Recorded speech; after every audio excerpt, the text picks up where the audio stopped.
E aí galera, tudo beleza? Que bom ver vocês aqui de novo. Vamos continuar a nossa série de vídeos, a nossa conversa sobre o que é justiça. Se você não assistiu os 2 primeiros vídeos, clica aqui na descrição, você vai encontrar os links para o primeiro vídeo, o que é justiça, introdutório, e o segundo, onde tratamos do conceito de justiça na lição de Aristóteles. Nesse vídeo, a gente vai conversar sobre 2 filósofos da Idade Média, Santo Agostinho e São Tomás de Aquino, e as conclusões que eles chegaram sobre a justiça. Antes, é legal a gente lembrar que a Idade Média foi um período histórico de amplo domínio da Igreja Católica, tanto num sentido religioso quanto num sentido político. O acesso ao conhecimento era bastante limitado. E quando ele era permitido, naturalmente, era um conhecimento muito ligado à fé cristã.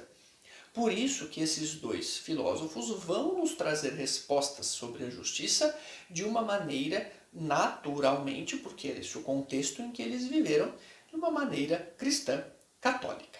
Joia? Bem, Santo Agostinho, lá no comecinho da Idade Média, ele vai dizer que a justiça ela apenas é plena, só existe a verdadeira justiça na graça divina. Ele diz que existem 2 tipos de lei. A lei eterna, feita pelo próprio Deus, para gerir, para organizar a cidade de Deus, aquele local onde os escolhidos viverão em eterna paz, em eterna graça e fruto da justiça perfeita e divina do próprio Criador. E existe a lei temporal ou lei temporária, que é a lei humana, a lei feita pelo próprio homem para aplicar aqui no mundo terreno, na cidade dos homens. Mas tem um ponto interessante nessa lição de Santo Agostinho. Para ele, por força do pecado original, os seres humanos são impossíveis de gerar leis justas. Os nossos atos são sempre pecaminosos, são sempre falhos, são sempre pecadores, inclusive as nossas leis. Então a justiça que se faz aqui é uma justiça falha.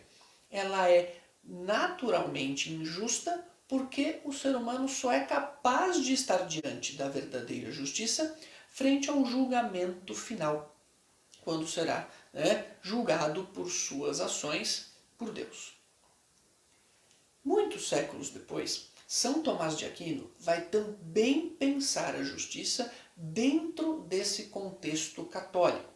Mas, como ele tem a base de sua teoria em Aristóteles, lá da Antiguidade Clássica, ele vai chegar a conclusões bem diferentes do que disse Santo Agostinho.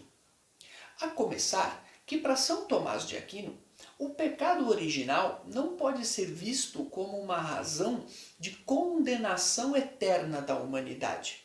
Seria mais como uma doença, da qual é possível nós nos curarmos por meio de atos justos. Então, Santo Tomás de Aquino nos apresenta a possibilidade de unir, para nos salvarmos, para termos a justiça, unirmos a fé com a razão. Usando a nossa razão, para São Tomás de Aquino, nós somos capazes de discernir, de diferenciar o certo do errado, o justo do injusto, o bom do mal. E é por isso que para São Tomás de Aquino, de uma maneira bem diferente de seu antecessor, até mesmo aqueles que não se filiam à fé cristã, os chamados pagãos, para São Tomás de Aquino são capazes de praticar atos justos, porque a justiça, a bondade de seu ato deve ser analisada pela razão, não só pela fé, certo? E quando ele fala das leis, ele divide em 3 grupos e não 2. Ele concorda com Santo Agostinho de que existe uma lei divina que governa o mundo. Existe também uma lei natural que é feita por Deus mas que os homens conseguem compreender usando a razão, que ele enunciou basicamente como fazer o bem e evitar o mal.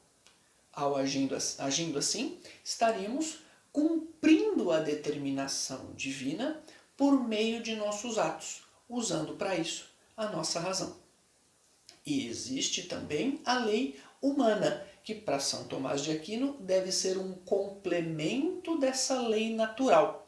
O fato de nós compreendermos o que é certo e o errado por meio da razão nos dá a habilidade de produzir leis justas conforme o ideal, conforme aquilo que Deus gostaria que fizéssemos, para que assim pudéssemos aplicar aqui, mesmo no mundo terreno, uma justiça boa, uma justiça correta, desde que as nossas leis humanas estejam de acordo com a lei natural proposta por Deus e enunciada por São Tomás de Aquino como fazer o bem e evitar o mal a si e aos outros. Beleza? Então, eis aqui um contraponto interessante. Veja, dois filósofos, mais ou menos do mesmo período, que a Idade Média é bastante grande, tem uma diferença de idade aí razoável entre os dois, mas ambos são filósofos cristãos, ambos viraram santos, ambos foram amplamente reconhecidos pela Igreja como expoentes do pensamento cristão da Idade Média e que nos apresentam, dentro da mesma fé, a justiça de maneira bastante diferente. Espero que tenham gostado e espero vocês no próximo vídeo. Queria aqui também deixar alguns recados, aproveitando que você está comigo. Primeiro, se ainda não se inscreveu no canal e curtiu os vídeos, deixa aí seu inscrever, ativa o sino, deixa um curtir pra gente e divulgue, porque toda essa informação, toda essa filosofia, essa cultura, a gente quer ver amplamente aí difundida para todo mundo que gosta do tema. E este canal só é possível graças ao apoio do Letra de Letra, canal aqui do YouTube do meu amigo Carlos Henrique Carneiro, que me ajuda com o conteúdo, com os vídeos, enfim. Se você, além de filosofia e conhecimentos gerais, curte literatura, é um canal imperdível aqui do YouTube, o Letra de Letra, para que você consiga também ampliar seus conhecimentos nessa parte com o professor Carneiro. Tá bom? Se cuidem, pessoal, e nos vemos no próximo vídeo. Um grande abraço!